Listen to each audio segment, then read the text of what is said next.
Hi అండి. ఇది మీ మానస. మేము 1 వీక్ ట్రిప్ నుండొచ్చేసరికి ప్లాంట్స్ అన్నీ చూసారా ఎలా పెరిగిపోయాయో. ఒక చిన్న ఫారెస్ట్‌లా తయారైంది. వీడ్స్ అన్నీ పిచ్చి పిచ్చిగా పెరిగిపోయాయి. మేము లేని ఈ 1 వీక్ ఎవ్రీడే రెయిన్ పడింది. దాని ఎఫెక్ట్ కూడా బాగా కనిపిస్తుంది. ట్రిప్ నుండి రాగానే లగేజ్ అంతా లోపల వదిలేసి ఫస్ట్ బ్యాక్ యార్డ్‌కే వచ్చాం. మేము వెళ్ళే ముందు చిన్నగా అనిపించిన ప్లాంట్స్ అన్నీ ఇప్పుడు పెరిగిపోయినట్టు అనిపించాయి. బై మిస్టేక్ సీడ్ పడి పెరిగిన కాకరకాయ కూడా టబ్‌లో నుంచి బయటపడి స్ప్రెడ్ అయిపోతూ ఉంది. దొండకాయ కూడా చూసారా పైన ట్రెలిస్ వరకు వెళ్ళిపోయింది. అండ్ ఫ్లవరింగ్ గూడా స్టార్ట్ అయిపోయింది. ఇంకా మన కార్న్ చూడండి అవి కూడా మంచి సైజులో కనిపిస్తున్నాయి. ఇవి హార్వెస్ట్‌కి రెడీగా ఉన్నాయా లేదా అని ఎలా తెలుస్తది? మీకెవరికైనా తెలిస్తే కామెంట్ చేయండి.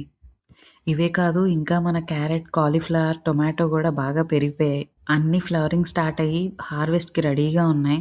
ఇంకా బీన్స్ చూసారా మన పక్కింట్లోకి గూడా వెళ్ళిపోతుంది. కొత్తిమీర గూడా ఫ్లవర్స్ వచ్చి ఒక చిన్న సైజ్ చెట్లులా తయారయ్యాయి. ఇంకా టొమాటోస్ చూసారా ఆల్రెడీ బంచెస్ బంచెస్‌గా ఫార్మ్ అవ్వడం స్టార్ట్ అయిపోయింది. చాలా స్ట్రాబెర్రీస్ చెట్టుకే పాడైపోయినా ఇంకా మంచివి ఇన్నున్నాయి. ఇంకా పిచ్చి పిచ్చిగా పెరిగిన ఈ వీడ్స్ అన్నీ క్లీన్ చేసేసరికి మాకు 1 వీక్ పట్టింది. స్లోగా కొంచెం కొంచెం చేసుకుంటూ వచ్చాం. అన్నిటికంటే తోటకూర, బచ్చల కూర పీకి పడేయడమే పెద్ద పనిలా అనిపించింది. ఎందుకేసామా సీడ్స్ అని ఇలా వస్తూనే ఉన్నాయి. మీరు కూడా ఈ ఆకుకూరల విషయంలో ఇలా ఎప్పుడైనా ఫీల్ అయ్యారా? ఇక్కడ చూడ్డానికి కొత్తిమీరలా కనిపిస్తుంది గదా! ఇదేంటో మీకెవరికైనా తెలిస్తే కామెంట్ చేయండి. గార్డెన్ బెడ్ లోపల, బయట అంతా క్లీనప్ చేశాక చాలా సాటిస్ఫైడ్‌గా అనిపించింది.